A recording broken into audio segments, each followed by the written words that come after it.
You know, we use thousands of words every single day, but how often do we really stop and think about the power packed into these simplest ones? Today, we're going to put one small, common word under the microscope and see just how much heavy lifting it can really do.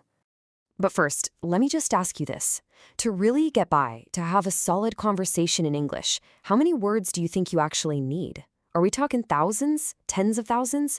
Well, you might be surprised. The real number is probably a lot smaller than you think. Would you believe it if I said 850? That's it. This number comes from a system called Basic English, and it's built on this really cool idea that with just 850 core words, you can pretty much say anything you need to. Now, this isn't just some random list of words. Oh no, these are carefully chosen super words. Every single one is incredibly versatile, and each one can do the job of several more complicated words. Think of them as the ultimate building blocks for the entire language. And today, our super word, our case study, is stretch. It is a perfect example of how a simple, everyday word can have this surprising depth and flexibility. Sure, stretch has a bunch of dictionary definitions, but for us today, the most important definition is this one. It's a member of that core 850-word list. That is where its real power comes from. All right, so let's break this down. First up, we're going to look at stretch as a verb, an action word. This is where we see it in its most dynamic, most active form. Its most common meaning is physical, right? You stretch a rubber band, you stretch out a piece of clothing. It's that simple act of pulling something to make it longer or wider. It's a very tangible, hands-on kind of action. This example just nails it. You can totally picture it, right? Someone taking a shirt that's way too small and literally pulling on it to make it fit. It's simple, it's direct, and it's perfectly clear what's happening. But the action doesn't always have to involve your hands. See, stretch can also describe something that just covers a huge area, almost like it's expanding on its own to fill a space. And here's a perfect example of that. I mean, obviously no one is out there physically pulling the Alps, but the word stretch just beautifully captures how this massive mountain range spans across entire countries. It's like the word's meaning expands itself from a tiny physical act to this huge geographical scale. Okay, but this is where it gets even more interesting, I think.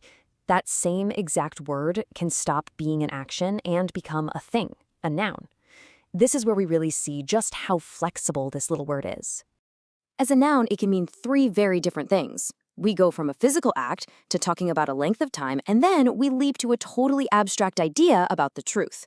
Let's look at each one. Okay, the first one's super easy. I need a good stretch in the morning. It's just the noun form of the verb we were just talking about. The act of pulling itself becomes the thing. Now watch this. Watch how the meaning gets more abstract. Here, a stretch is a period of time, usually a long, unbroken one. A 10-year stretch in jail, or a long stretch of open road. It's that same core idea of extension, but now it's applied to time and distance. And here it is, the biggest leap of all. Stretch becomes a concept, an exaggeration.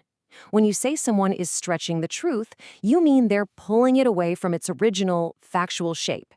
It's just a brilliant metaphor, built right into one simple word. So when you put it all together, what do you start to see? By just looking closely at one single word, we get this incredible glimpse into the hidden efficiency of language, especially in that core vocabulary. I mean, just look at the range on display here. It goes from the very physical act of pulling something all the way to the totally abstract idea of a lie. One single word handles all of that, shifting from an action to a thing without any trouble at all. For me, this is the really amazing part. The same word that describes stretching a t-shirt can also describe stretching the truth. It shows you how our language uses these concrete, physical ideas to help us wrap our heads around complex, abstract ones. So what's the big idea here? Well, it's that simple words are the real workhorses of our language, that a small, core vocabulary is incredibly powerful. And if we just bother to look a little closer, we can find this hidden elegance in the words we use every single day. So I'll leave you with this question. What other simple words in your vocabulary are doing way more heavy lifting than you realize? Because once you start looking for them, I guarantee you'll find them everywhere. Thanks for tuning in to this explainer.